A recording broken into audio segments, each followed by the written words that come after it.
For the average person, what's the best way to get comps at a casino? Well, I think that one is I would suggest, you pick a casino or a casino group and you play there consistently. You always use your player's card. You swipe your card at the kiosk, take advantage of all the promos, read the mailers that they send to you, and so forth. So I think it's just a matter of playing. One of the mistakes a lot of people make is they'll go and they'll play and they will only play just a little bit. Like they might just go like, I have $100 in free play, and they'll go and they'll take the free play and then they'll leave. And I think the math, it's all varies, but for the most part, they do it based on your average session, from your last X number of visits. So if you're going to play, you should play quite a bit at the casino. And if you want to maintain your offers and earn the most comps, which was your original question, I'm not advocating gamble more than you should, but if you're going to, don't hit and run. If you want to build up some good comps, you want to have, when you go gamble at a place, like if you go to Vegas for the weekend, you want to do the majority of your play at the place where you're staying, so you put a lot of coin in, they look at you that the EV that their expected win from you is higher, and because that's what's going to determine the offer that they send you next. So here's what's interesting. We went to a casino and a buddy was playing blackjack. Went to talk with the person in charge of, I guess, comps. They looked at his play and they said, hey, listen, you're only playing $25 a hand. We can't offer you any comps.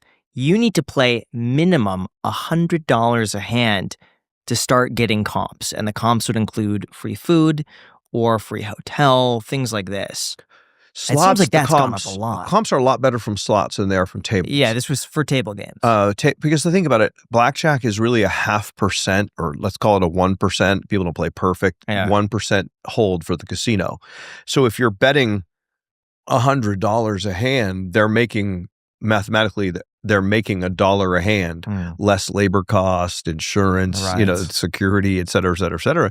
It's not like there's a lot of meat on the bone. Now, contrast that with slots. Every $100 you put into a slot machine, they're making 8 to 12% more than likely. So they're going to be able to comp you a lot more. Plus, they're not paying a dealer for a slot machine. It's just electricity. So yeah, the comps on table games, I think that's probably very accurate. You're a big table games player, you're going to get comp. You're playing $1,000 hands of baccarat.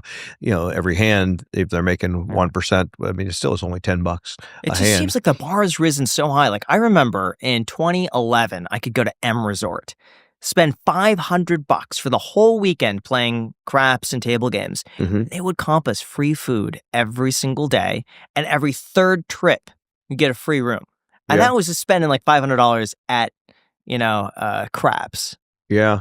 Back then. And now I can't even imagine how many thousands of dollars it would take. It's gotten very corporate, Vegas. Like in the 80s, when I was young, it was the power of the pen. And a lot of it was your relationship, who you knew. There were some people who were really good at working the hosts, and they thought they were much bigger players than they were.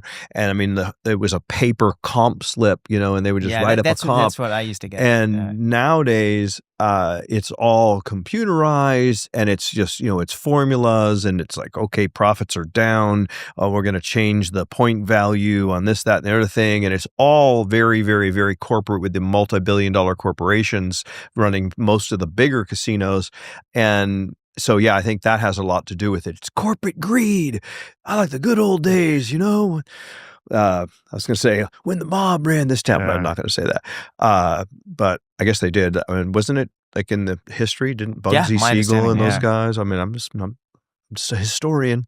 You guys, we should definitely talk to EJ and WBG a little bit too, 100%. because those guys, you talk about, when you think of VegasMatt, like, it's not VegasMatt like me. It's VegasMatt is, me, Robert, EJ, John, the whole cast nowadays. And but I'm happy to answer a question, but don't want you to forget to talk to those guys, because they're the heart and soul of this, of everything that we do, and they do all the work. So we're going to ask you a couple more questions and then get onto the finances of everything, because we're very curious. We're like a financial podcast. Gotcha.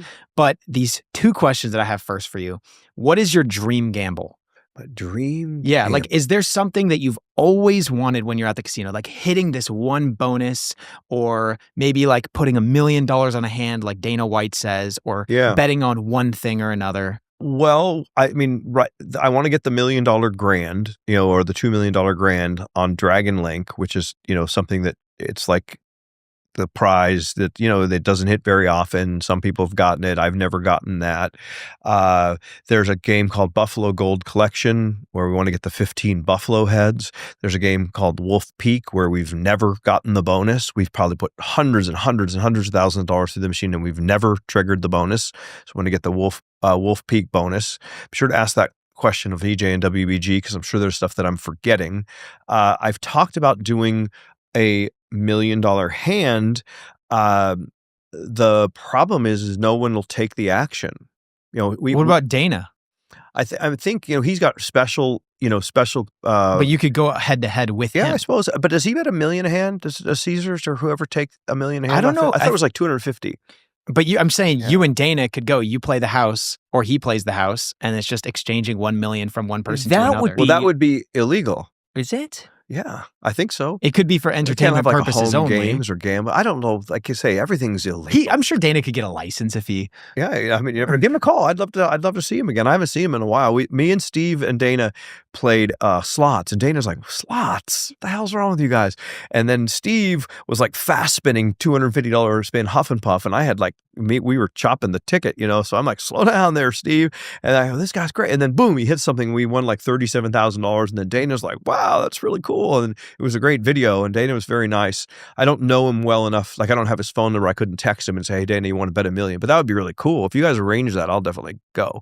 But the casinos, like, you'd be surprised. Like, the limits are not that high. Now, you can negotiate special limits, like if you put $5 or $10 million. They don't want just one hand for $1 million. They might get really beat. They want you to put up front money or wire in $10 million. Then they'll let you play maybe $500,000 a hand or something like that because they have a very good chance of beating you for the whole $10 million because you're not going to play one hand and quit. Why not do 4 hands at the same time, $250,000 each? No, it sounds fun to me. You don't think they would allow that? I mean, well, you're splitting the risk more. Again, you want one hand, $1 million. I mean, I just think it would be cooler to do like one hand for $1 million. Like when we hit 1 million subscribers, that's what I wanted to do. But we couldn't find anyone that would take that bet from us. The biggest we got was the Pepper Mill said they take 100,000. And so we did $100,000 hand to Baccarat. And I'm telling you, I almost passed out. I mean, that was a lot, I mean, $100,000 is a lot of money. And it's like $100,000, one hand to Baccarat. And then we got like a natural 8 or natural 9. And I just jumped up and then I almost passed out. It was really funny. What was that feeling like? It was awesome. I mean, because it felt so great to win. I would have felt like a complete idiot. Like, all right, we hit 1 million subscribers and to celebrate, I'm going to lose $100,000. That's just dumb. So it's always the videos do better when we win. But, people always say, oh, it's rigged. They're paid by the casino. It's like, I wish, it's real money. I mean, yes, we make money, but that's my money. That's like saying a doctor comes and gambles and says, well, it's not really his money because he makes so much as a doctor. Like, well, okay, we make a lot of money as a YouTuber, but YouTube sends me my check and I go and gamble it. If I lose it, I lose it. The casino's not going to give me the money back. You know what I mean?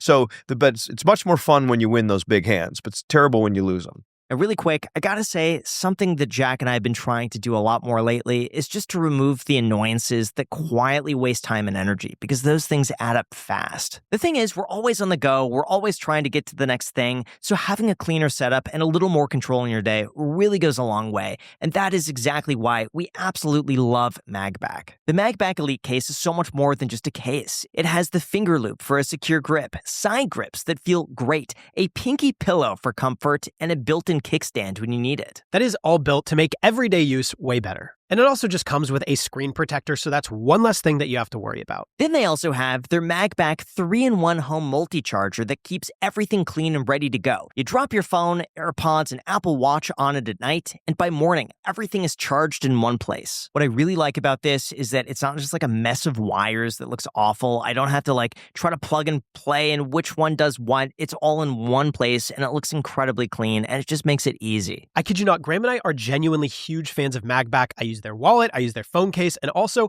on the side of my Tesla screen, I put my phone up there. It is so helpful. Check it out with this footage. I can guarantee if you're on Apple or Android, they have something for you. So if you want to make your setup cleaner and way more efficient, definitely check them out with the link down below, and don't forget to use our code, which is also down below.